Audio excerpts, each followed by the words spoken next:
There's a lot at stake in Madagascar. The incumbent president Andry Rajoelina is facing a turbulent path to re-election as protests and legal challenges rock the political landscape. Rajoelina, who has held a firm grip on power for years, is determined to continue his tenure despite a history of ups and downs. He remains resolute in his quest for re-election. Here's a report. These scenes have become common in the Indian Ocean island nation of Madagascar. Another demonstration by the Malagasy opposition in the capital Antananarivo was dispersed by the police. Tear gas was used and 11 people were questioned days before the first round of the presidential election.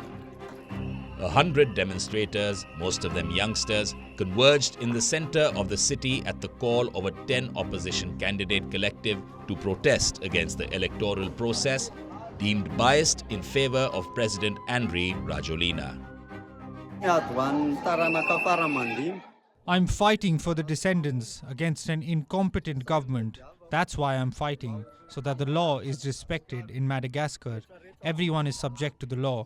No one is above the law. No one is above the law. The change that they are fighting for has been a rallying call for years in the country. Madagascar has, over the past couple of decades, struggled to consolidate its democracy. The so-called 2009 coup d'etat, in which the military transferred power to Andry Rajoelina, reverted governance to an outright autocracy.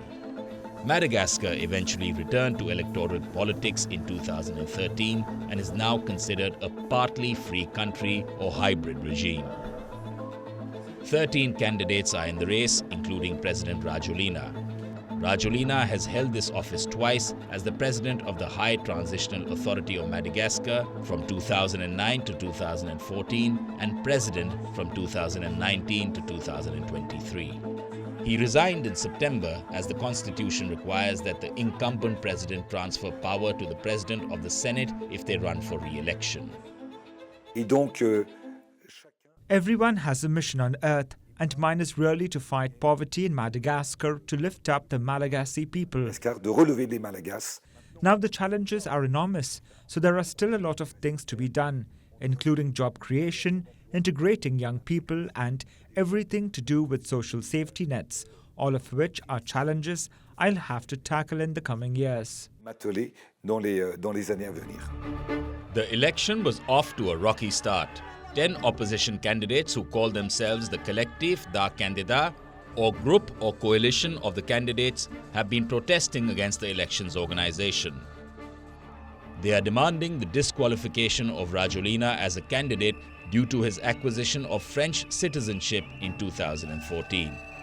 Only Malagasy citizens can run for office, and according to Article 42 of the 1960 Law on Citizenship, an adult loses Malagasy citizenship if they voluntarily acquire a foreign citizenship. The Collectif des Candidats started mass street protests on the 2nd of October. They've generally been peaceful, but the authorities have used all means, including violence, to suppress them.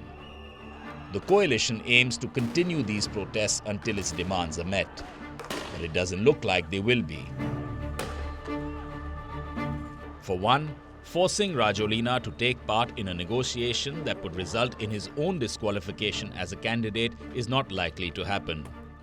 Secondly, it's unlikely that the current government, Electoral Commission, and Constitutional Court will enter into negotiations regarding their reshuffle or dissolution.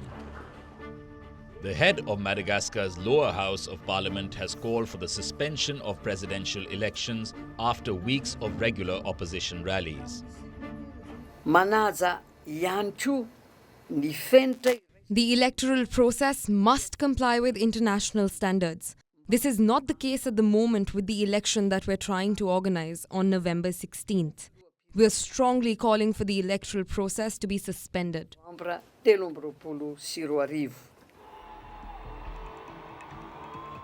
Madagascar's outgoing president Andry Rajoelina expressed little doubt about his victory.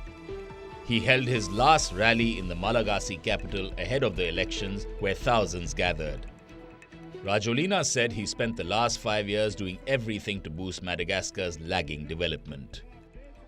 Ahead of the polls, Rajoelina has made the provision of electricity a campaign pledge, as only 30% of the island's households are currently connected. Bureau Report, WION World is One. WION is now available in your country. Download the app now and get all the news on the move.